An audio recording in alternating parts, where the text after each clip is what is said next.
ಕಲೆಗೆ ಸ್ವಾಗತ ಬಯಸುತ್ತಾ ತಮ್ಮನ್ನು ಸಹ ಸ್ವಾಗತ.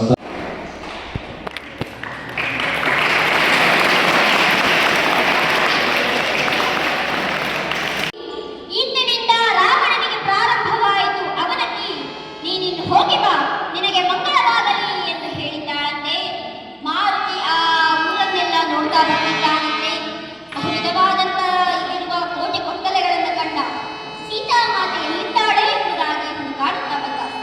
ಹಲಸುತ್ತ ಮಾರುತಿ ಪರಿಯೊಳಗೆ ಕಾಣದೆ ಎತ್ತ ಸುತ್ತಾಡಿ, ನಗರದೊಳಗೆ ಪರಿಪರಿಯ ಜನರನ್ನು ನೋಡುತ್ತಾ ಓಡಾಡಿ.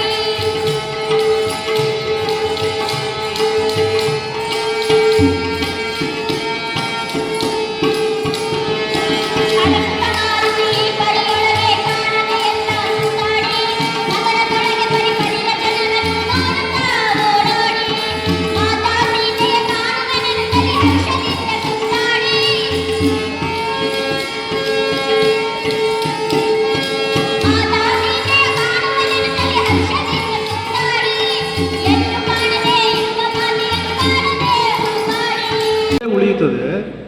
ಹರಿಕಥೆಯನ್ನು ಬೆಳೆಸೋ ಮಾರ್ಗ ಹೇಗೆ ಅಂತ ನಾವು ನೋಡ್ಕೊಳ್ಬೇಕು. ಹರಿಕಥೆ ಉಳಿಯುತ್ತದೆ, ಹರಿಕಥೆಯಲ್ಲಿ ಹೋಗೋದೇ ಇಲ್ಲ. ಹರಿಕಥೆಯನ್ನು ಉಳಿಸೋದ್ರ ಜೊತೆಗೆ ಇದನ್ನು ಬೆಳೆಸೋದು ಹೇಗೆ ನಾವು? ನನ್ನ ಚಿಂತನೆಗೆ ಬಂದದ್ದು, ಎಲ್ಲಕ್ಕೂ ಶಾಸ್ತ್ರೀಯ ಸ್ಥಾನಮಾನ ಇದೆ. ಸಂಗೀತಕ್ಕಿದೆ, ಭರತನಾಟ್ಯಕ್ಕಿದೆ, ಗಮಕಕ್ಕಿದೆ.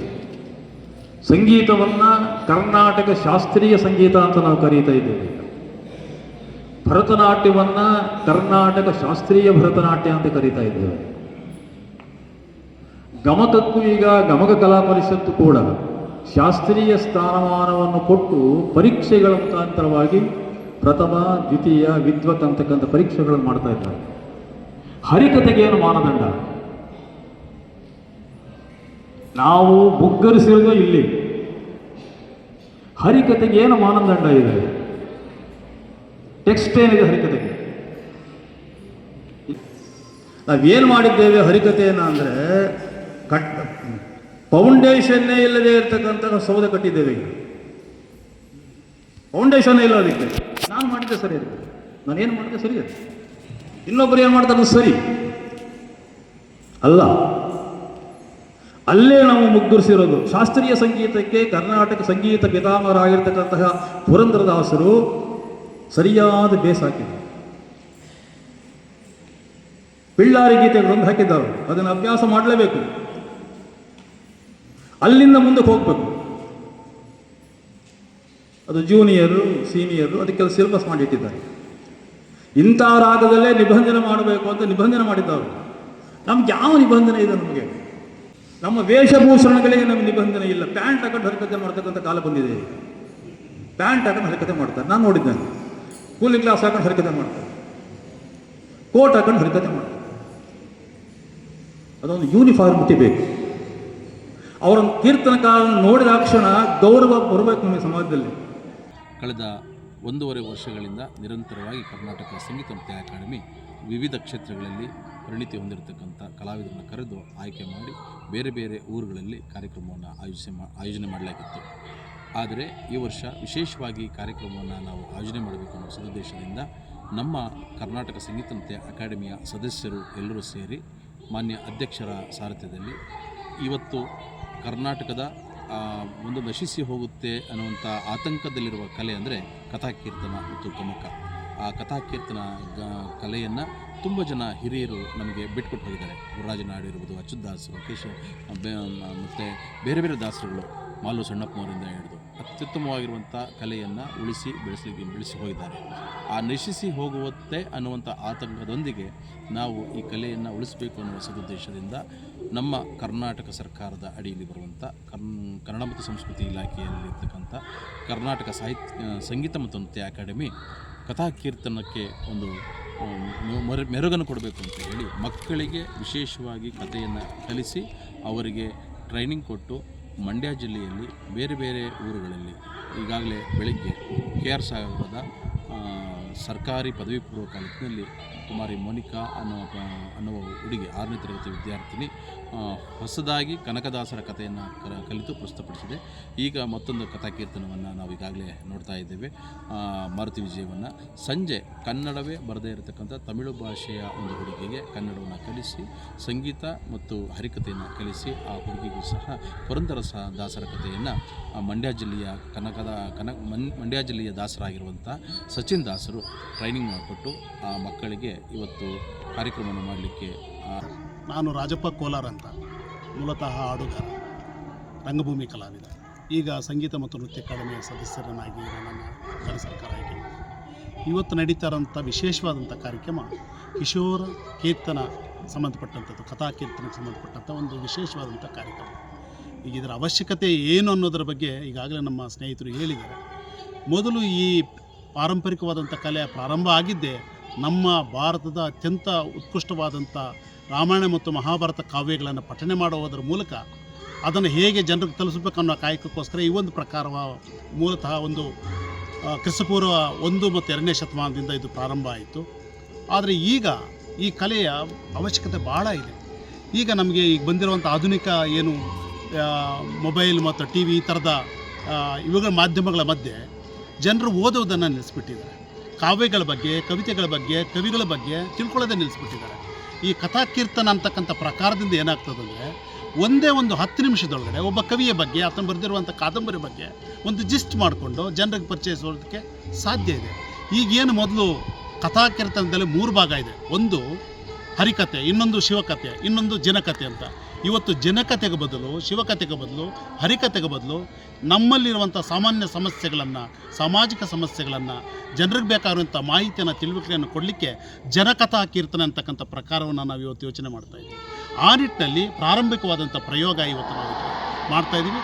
ನಮ್ಮ ಅಕಾಡೆಮಿಯಲ್ಲಿ ಇದರ ಕಥಾಕೀರ್ತನೆ ವಿಭಾಗಕ್ಕೆ ಮುಖ್ಯಸ್ಥರನ್ನಾಗಿ ಅದರ ನೇತೃತ್ವ ವಹಿಸಿರುವಂಥ ದೇವರಾಜ್ ಅವರು ಈ ಥರದ ಹಳ್ಳಿಗೆ ಹೋಗಿ ಹಳ್ಳಿಯಲ್ಲಿರುವಂಥ ಮಕ್ಕಳ ಮಧ್ಯೆ ನಾಳಿನ ಪ್ರಜೆಗಳಿಗೆ ಈ ಬಗ್ಗೆ ವಿವೇಕ ಮತ್ತು ಆಸಕ್ತಿಯನ್ನು ಮೂಡಿಸುವಂಥ ಪ್ರಯತ್ನ ಮಾಡಿದ್ದಾರೆ. ಇದು ಅತ್ಯಂತ ಹೆಮ್ಮೆಯ ವಿಷಯ, ಭಾಳ ಮುಖ್ಯವಾದಂಥ ವಿಷಯ ಅಂತ ನಾನು ಅತ್ಯಂತ ಸಂತೋಷದಿಂದ ಹೇಳಲಿಕ್ಕೆ ಇಷ್ಟಪಡ್ತೀನಿ. ಡಾಕ್ಟರ್ ಮಹೇಶ್ ಚಿಕ್ಕಲ್ಲೂರು, ಜನಪರ ಸಾಹಿತ್ಯ ಪರಿಷತ್ತಿನ ರಾಜ್ಯಾಧ್ಯಕ್ಷರು. ಇವತ್ತು ಕೀರ್ತನ ಮತ್ತು ಕಿಶೋರ ಕಾರ್ಯಕ್ರಮದಲ್ಲಿ ನಾನು ಭಾಳ ಉತ್ಸುಕತೆಯಿಂದ ಭಾಗವಹಿಸಿದ್ದೀನಿ. ಈ ಕಾರ್ಯಕ್ರಮದ ಆಯೋಜಕರು ಸದಾ ದೇವರಾಜ್ ಅಂತೇಳಿ, ಸಂಗೀತ ಅಕಾಡೆಮಿಯ ಸದಸ್ಯರಾಗಿ, ಒಬ್ಬ ಹರಿಕಥೆಯ ದಾಸರಾಗಿ, ಜನಪದ ಗೀತೆಯ ಹಾಡುಗಾರರಾಗಿ, ವಿದ್ವಾಂಸರಾಗಿ, ಒಳ್ಳೆಯ ಸಂಘಟಕರಾಗಿ ಹೊರಹೊಮ್ಮಿರ್ತಕ್ಕಂಥದ್ದು ಭಾಳ ವಿಶೇಷವಾದದ್ದು. ಅವರಿಗೆ ನಮ್ಮ ಪರಿಷತ್ತಿನಿಂದ ಅಭಿನಂದನೆ ಸಲ್ಲಿಸ್ತಾರೆ.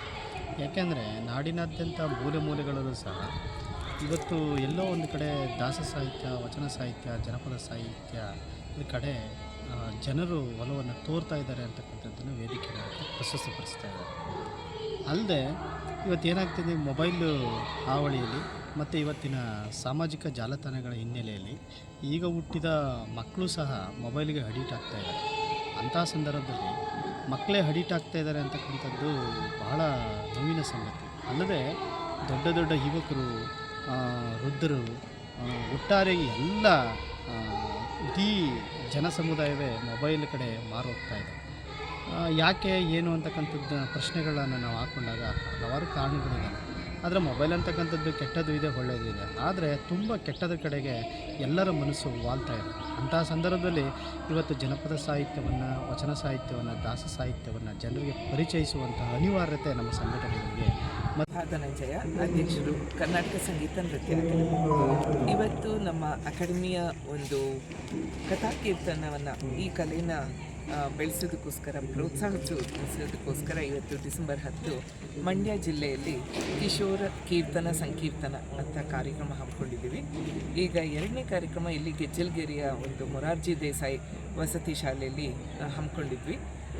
ಇಲ್ಲಿ ಇರುವಂತಹ ಶಾಲಾ ವಸತಿ ಬಾಲಕರು, ಬಾಲಕಿಯರು ಎಲ್ಲರೂ ಬಹಳ ಆನಂದದಿಂದ ಕೂತರು. ಏನಕ್ಕೆ ಅಂತ ಹೇಳಿದ್ರೆ, ಶುದ್ಧ ಪ್ರತಿಭೆ, ಬಹಳ ಒಳ್ಳೆಯ ಪ್ರತಿಭೆ, ಕಿಶೋರ ಪ್ರತಿಭೆ ಕುಮಾರಿ ಮೋನಿಕಾ ಈಕೆಯ ಕಥಾಕೀರ್ತನ ಏರ್ಪಾಡಾಗಿತ್ತು.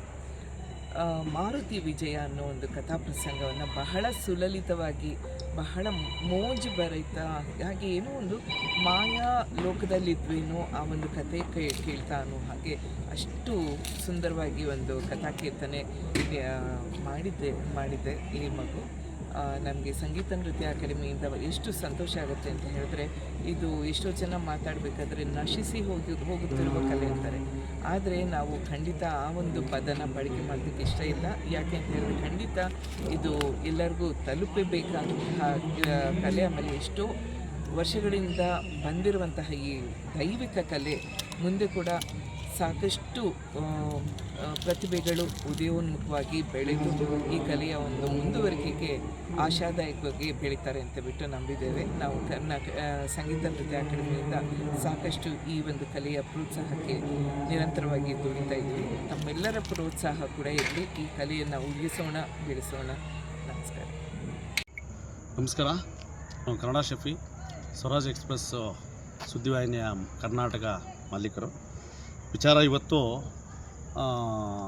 ನಮ್ಮ ಮದ್ದೂರಿನ ಒಂದು ಏನು ಕರ್ನಾಟಕ ಸಂಗೀತ ನೃತ್ಯ ಅಕಾಡೆಮಿ ವತಿಯಿಂದ ಕಿಶೋರ ಕೀರ್ತನ ಸಂಕೀರ್ತನ ಅಂತೇಳ್ಬಿಟ್ಟು ಒಂದು ದೊಡ್ಡ ಒಂದು ಕಾರ್ಯಕ್ರಮನ ಹಮ್ಮಿಕೊಂಡು ಮಕ್ಕಳಲ್ಲಿ ಏನು ನಶಿಸಿ ಹೋಗಿರ್ತಕ್ಕಂಥ ಕಲೆಗಳನ್ನ ಮತ್ತು ಏನು ಹರಿಕತೆ ಆಗಿರ್ಬೋದು ಅಥವಾ ಏನು ಹಳ್ಳಿ ಕಡೆ ಏನು ಕಲೆ ಹಳೆ ಕೀರ್ತನೆಯನ್ನು ಏನು ಮಕ್ಕಳಲ್ಲಿರ್ತಕ್ಕಂಥ ಮಕ್ಕಳ ಮುಖಾಂತರ ಮತ್ತೆ ಅದು ಕಲೆನ ಮತ್ತೆ ತೋರಿಸೋಂಥ ಒಂದು ದೊಡ್ಡ ಕಾರ್ಯಕ್ರಮನ ಹಮ್ಮಿಕೊಂಡಿದ್ದಾರೆ. ಈ ಕಾರ್ಯಕ್ರಮ ತುಂಬ ಯಶಸ್ವಿಯಾಗಿದೆ. ಮತ್ತು ಈ ಥರ ಕಾರ್ಯಕ್ರಮಗಳು ಎಲ್ಲ ಜಿಲ್ಲೆಗಳಲ್ಲಿ, ರಾಜ್ಯದ ಎಲ್ಲ ಜಿಲ್ಲೆಗಳಲ್ಲಿ, ಎಲ್ಲ ತಾಲೂಕುಗಳಲ್ಲಿ ಮತ್ತು ಗ್ರಾಮ ಮಟ್ಟದಿಂದ ಆಗಬೇಕಿದು. ಯಾಕಂದರೆ ನಮ್ಮ ಸಂಸ್ಕೃತಿ ಮತ್ತು ನಾವು ಉಳಿಸ್ಕೊಳ್ಳೋವಂಥದ್ದು, ಬೆಳೆಸೋವಂಥ ಕೆಲಸ ಮಾಡಬೇಕು. ಯಾಕಂದರೆ ಮಕ್ಕಳ ಮುಖಾಂತರ ಮಾಡಿದಾಗಲೇ ಎಲ್ಲೋ ಒಂದು ಕಡೆದು ಏನೋ ಜನಗಳಿಗೆ ತಲುಪುವಂಥದ್ದು. ಇವಾಗ ಆ ವಯಸ್ಸಲ್ಲಿ ಮಕ್ಕಳು ಅವರ ಒಂದು ವಯಸ್ಸಲ್ಲಿ ಈಗ ಈ ಥರ ಒಂದು ಕಾರ್ಯಕ್ರಮಗಳು ಮಾಡಿದಾಗ ಅವ್ರೇನು ಮಾಡ್ತಾರೆ, ಅದು ರೂಢಿಸ್ಕೊಳ್ತಾರೆ. ಮತ್ತು ಅವರು 4 ಕಡೆ ಅವರು ಬೆಳೀತಾ ಅದನ್ನು ಬೇರೆಯವ್ರಿಗೂ ಅದನ್ನು ಹಬ್ಬಿಸ್ತಾ ಹೋಗ್ತಾರೆ. ಏನಿದು ಮೊಬೈಲ್ ಆಗಲಿ ಮತ್ತು ಇನ್ನೊಂದಾಗಲಿ ಏನದು ಚಿಕ್ಕ ಮಕ್ಕಳಿಂದನೇ ಅದು ಕೈಲಿ ಹಿಡ್ಕೊಳ್ಳೋ ಶುರು ಮಾಡಿದೆ. ಆ ಥರ ನಾವು ಈ ಥರ ಏನೋ ಕಲೆನ ಗುರ್ಸೋವಂಥ ಕೆಲಸ ಮಕ್ಕಳಿಂದ ಮಾಡಿದಾಗ ಮಕ್ಕಳೇನು ಮಾಡ್ತಾರೆ, ಅದ್ರ ಬಗ್ಗೆನೇ ಮಾತಾಡೋವಂಥ ಒಂದು ಕೆಲಸ ನಡೀತೆ, ಅಭ್ಯಾಸ ಥರ ಆಗಿಬಿಡುತ್ತೆ. ಅವಾಗೇನಾದ್ರು ನಮ್ಮ ಸಂಸ್ಕೃತಿನ ಉಳಿಸೋದಕ್ಕೆ ಎಲ್ಲೋ ಒಂದು ಕಡೆ ನಾಂದಿ ಆಡ್ದಂಗೆ ಇದು ಒಂದು ಒಳ್ಳೆಯ ಕೆಲಸನ ಸರ್ಕಾರದ ವತಿಯಿಂದ ಏನೋ ಕರ್ನಾಟಕ ಸಂಗೀತ ನೃತ್ಯ ಅಕಾಡೆಮಿ ಇವ್ರ ವತಿಯಿಂದ ಮಾಡಿದ್ದಾರೆ. ನಿಜವಾಗ್ಲೂ ಇದು ತುಂಬ ಅದ್ಭುತವಾದ ಕಾರ್ಯಕ್ರಮ. ಈ ಥರ ಕಾರ್ಯಕ್ರಮಗಳು ಎಲ್ಲ ಜಿಲ್ಲೆಗಳಲ್ಲೂ ನಡಿಬೇಕು. ಮತ್ತು ಈ ಕಾರ್ಯಕ್ರಮ ತುಂಬ ಯಶಸ್ವಿಯಾಗಿದೆ. ಮಕ್ಕಳಿಗೆ ಒಳ್ಳೆಯದಾಗಲಿ, ಎಲ್ಲ ಮಕ್ಕಳಲ್ಲೂ ಕಲಾದೇವಿ ರಾರಾಜಿಸಲಿ ಅಂತ ಹೇಳ್ತಾ ನಾನು ಕನ್ನಡಿಗರ ಪರವಾಗಿ ಮತ್ತು ಎಲ್ಲ ಮಕ್ಕಳಿಗೂ ತಾಯಿ ಭುವನೇಶ್ವರ ಆಶೀರ್ವಾದ ಇರಲಿ ಅಂತ ಹೇಳ್ತಾ ನಾನು ಮಾತು ಮುಗಿಸ್ತಾ ಇದ್ದೀನಿ.